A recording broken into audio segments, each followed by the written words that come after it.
This is Research Like a Pro, episode 31, 3 tips for using Ancestry DNA. Welcome to Research Like a Pro, a genealogy podcast about taking your research to the next level, hosted by Nicole Dyer and Diana Elder, accredited genealogy professional.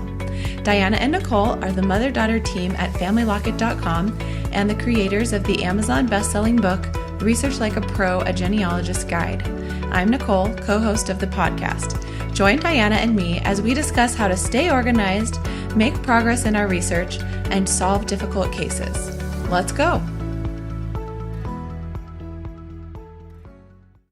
Hi, everyone, and welcome to the show. I'm Nicole Dyer, co-host of the Research Like a Pro genealogy podcast. I am here with accredited genealogist Diana Elder, my awesome mom. Today, we are talking about 3 tips for what to do next with your Ancestry DNA results. Hi, Diana. How are you? I'm doing great. I'm excited to be talking about Ancestry DNA because that is super fun, and we have some fun things to share today. First, I want to leave a review. We had Debbie who said, "I love your books and podcasts. Thanks for your knowledge and inspiration." So thanks for that, Debbie. We love to hear that other people are being inspired by what we say and what we do. That makes us feel like all of our work is well worth it. So today, in talking about DNA with Ancestry, the latest numbers that I have heard are over 10 million people have tested, which is amazing. And I'm super excited because we have Roots Tech coming up in just a few weeks, and we always get big updates on all the different DNA companies and what's coming up in the next year. It's like their impetus to get everything ready to share with us at Roots Tech. So we're pretty excited for that. Nicole, what are you thinking about Roots Tech? Are we going to hear some exciting things? Yeah, I keep waiting for Ancestry to say they're going to do a chromosome browser, but I've heard that that's probably not ever going to happen. So I'm not trying not to get my hopes up. But I do think that we're going to get some news from all the DNA testing companies about new exciting things that they've done. Last year, they were talking a lot about being able to reconstruct ancestors' faces with their DNA. So that would be amazing. I think that was down the road a bit, but they did have some really fun ideas for what's coming next. So anyway, DNA is just, as we all know, a huge field. It's constantly growing. It's constantly changing. And to be quite honest, it's tough staying on top of it, which is why we are committed to doing DNA podcasts regularly to help you, everyone listening, to try to understand what you can do with your DNA and how to better work with it now that you've taken a test. And if you haven't taken a test, then it's never been cheaper. When I first started out, man, those tests never went below $99, and now they're popping up all the time, $49, $59. So it's a great time to be testing with DNA. It really is. And with so many people in the Ancestry database, there's so many people now wondering, what should they do with their results? What's the next step to finding all about their family from that? So Diana wrote this post in 2017 about 3 tips with what to do next with your Ancestry results. So we're going to talk about that. We've updated it a bit with some new things, but the 3 basics are the same. We recommend first to download your raw Ancestry DNA and upload it to the other websites to find more cousin matches. And tip number 2, which we'll talk about later, is to link your ancestry tree to your DNA results in Ancestry. And then finally, tip number 3, share your DNA results with family members. So we're going to talk about all of those 3, but the first tip is where we're going to spend a lot of our time today, which is about downloading your raw Ancestry DNA results and then uploading them to the other websites. And I mentioned that the reason why you would want to do this is to get more cousin matches, because if you have not taken a DNA test at all of the different test sites, then you won't be able to find matches there unless you share your results on there. So FamilyTreeDNA allows you to upload your raw autosomal DNA from Ancestry. So we suggest starting by downloading your Ancestry autosomal raw DNA and then just keeping it in a place where you're ready to upload it to all the different sites. So start with FamilyTreeDNA, then do MyHeritage, and so forth. So for FamilyTreeDNA, all you need to do is join their website with your name and your email, and then do what they call an autosomal transfer. And they kind of tell you how to upload your autosomal DNA from Ancestry. And then from there, you can view your list of autosomal matches in their Family Finder database. Family Finder is what they call their autosomal test at FamilyTreeDNA. FamilyTreeDNA also offers other kinds of tests like the Y-DNA test and so forth. So the autosomal one is called Family Finder. So you can be in the Family Finder database just by downloading your results from Ancestry and uploading them to Family Finder.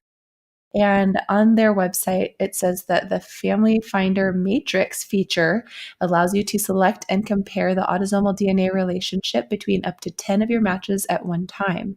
So this is a really helpful tool for finding common ancestors and triangulating DNA matches to make sure that you are all related through the same ancestor.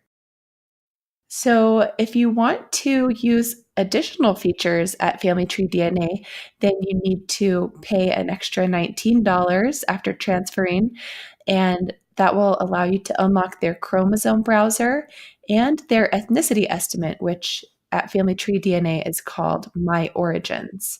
They also have Ancient Origins.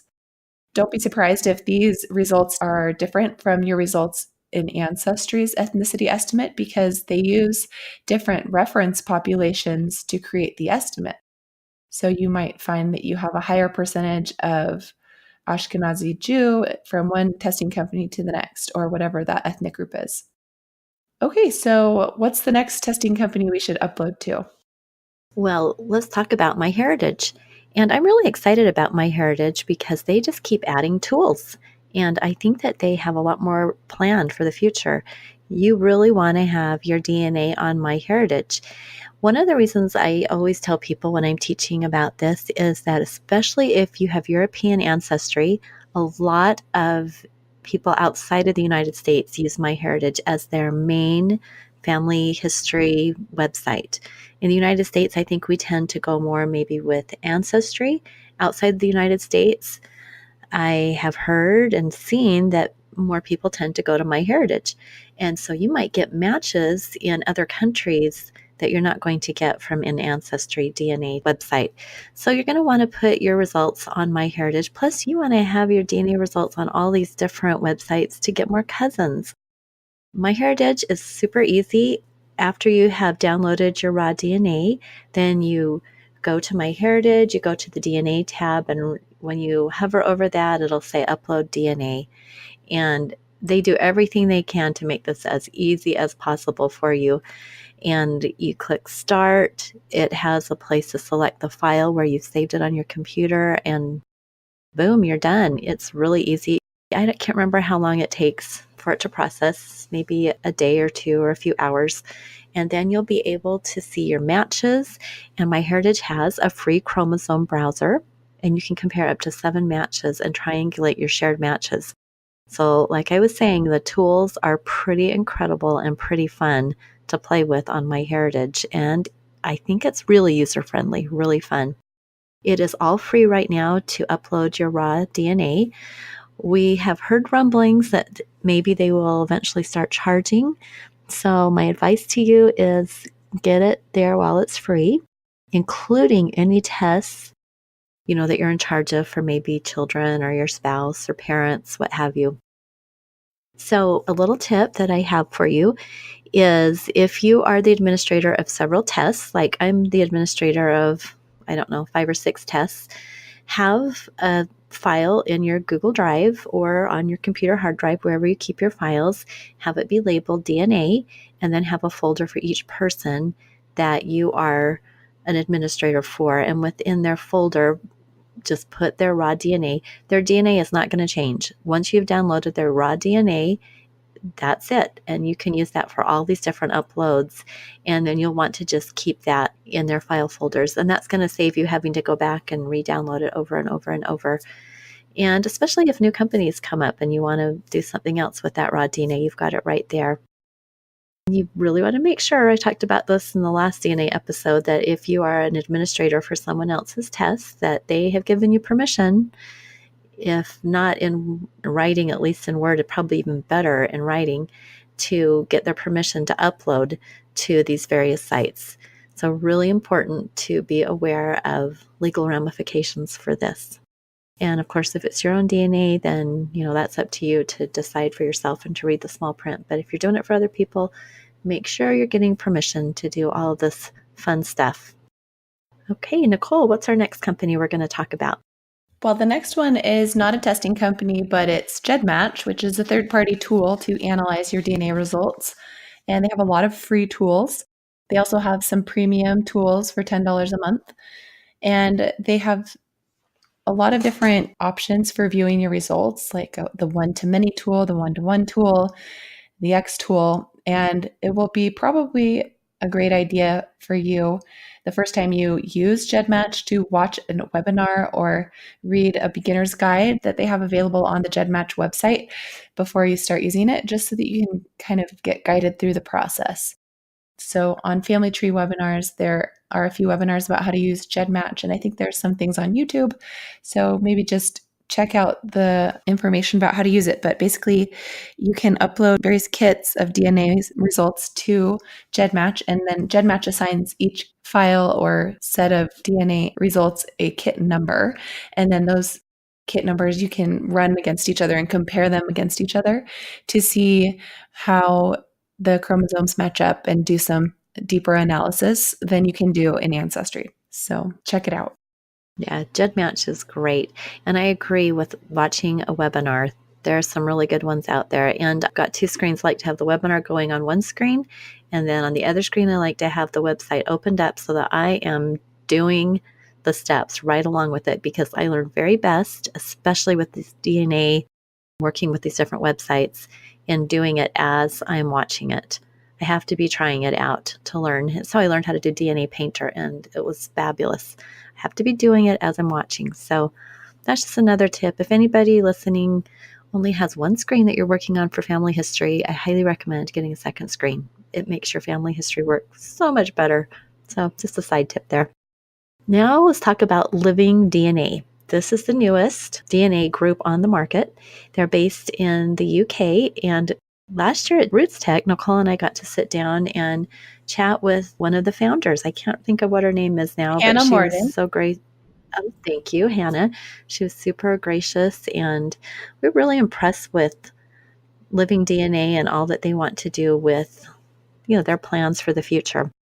They're based out of the UK, and they're trying to get it so that you will get a really deep ethnicity estimate out of the UK. So you're going to get more, you're in the southern portion of England, you're in Wales, you're in northern Scotland, you're going to get more of a specific locality, which is very, very helpful if you have a lot of ancestors. Like I've got 80% or more out of the UK, that region, which isn't super helpful in pinpointing certain families. It would be much better if I can see, oh yeah, you've got 20% in Dover and, 30% up in some other location. So I'm excited to see what they eventually do with that. You will want to know this really exciting news that in July of last year, they announced that they are partnering up with Find My Past, which is the British-Irish website that I absolutely love for doing my British research. So I think that's a perfect pairing, since that's kind of what they want to focus on, and that website focuses on the UK and that area. So we're also excited for Roots Tech to see what, I'm sure there's going to be a big announcement coming to see what they're going to do. Now, you can upload for free to LivingDNA your raw DNA. And so that is fabulous. The neat thing about LivingDNA is that they not only give you your autosomal results, they also give you your mtDNA, and if you're a male, your Y-DNA. I bought the test at Roots Tech last year and had my son take it. He hadn't tested with Ancestry yet, and I thought it would be fun to get my husband's line's haplogroup and get the Y-DNA information. Plus, then I could get my mtDNA, which I hadn't done that test either. So it was really like a 2-for-1 deal there. So we had him take that, and now we've got Y-DNA, mtDNA, and they are working on Family Networks, which is going to be analyzing it for cousin matches for the autosomal. And I think that's in beta testing. It's getting going. So hopefully that's going to be a big announcement that that's coming soon. And why wouldn't you want to just, since it's free, get your DNA there to see what might happen? So LivingDNA, they're the new kid on the block, but I think they're really one to be watching.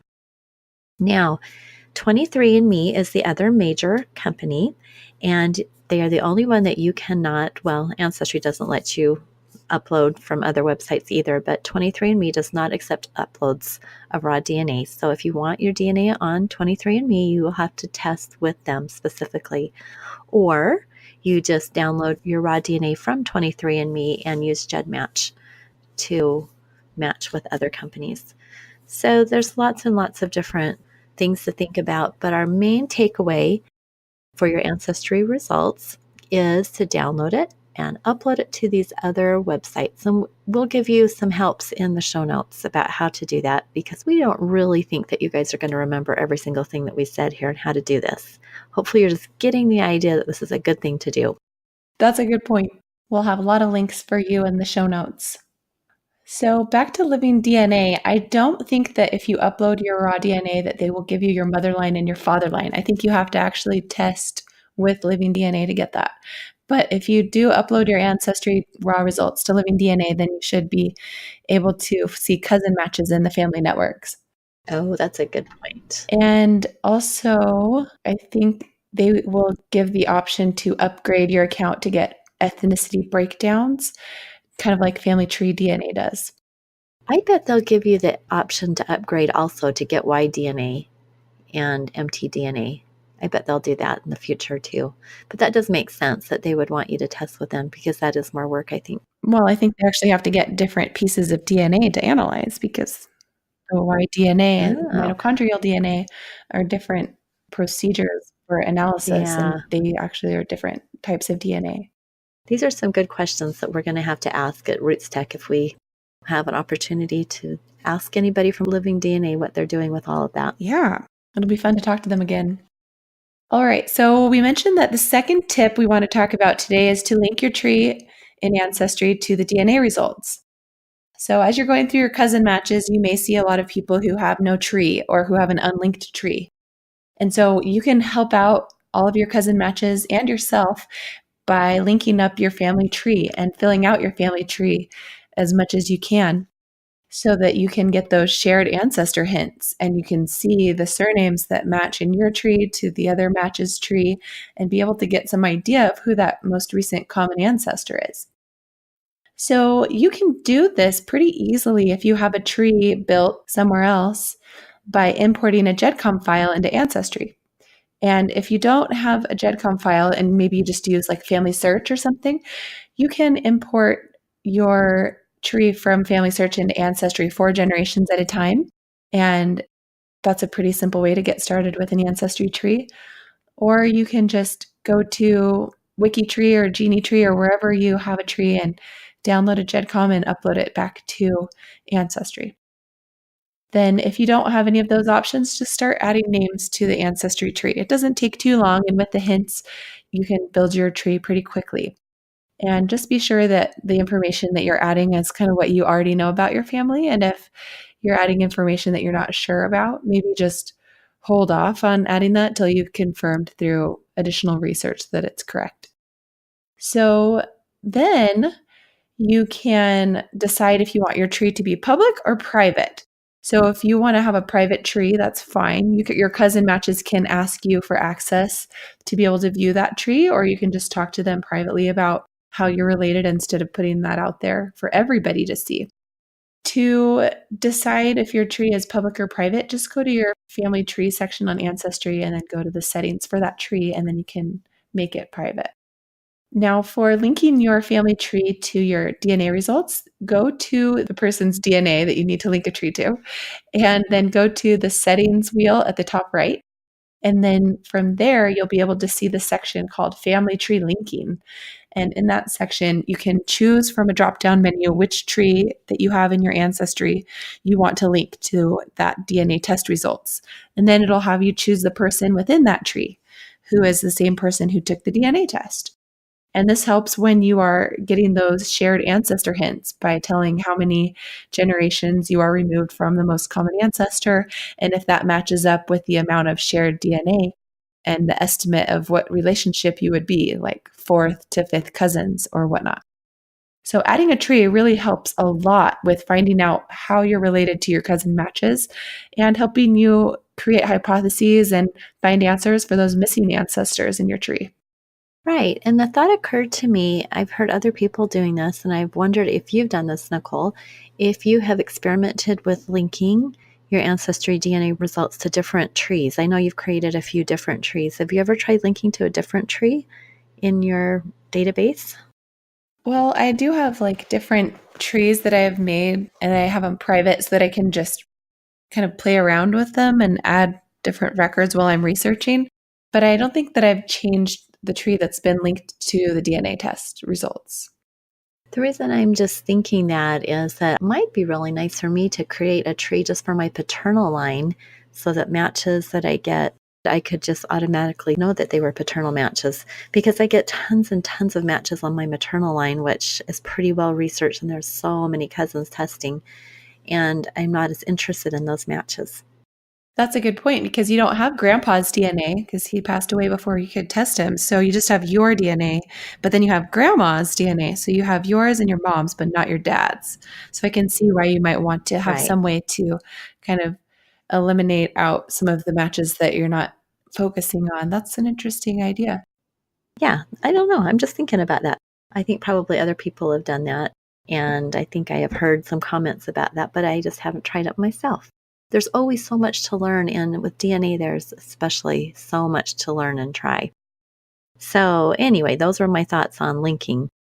Our last tip about DNA with Ancestry is that you can share your DNA results with family members.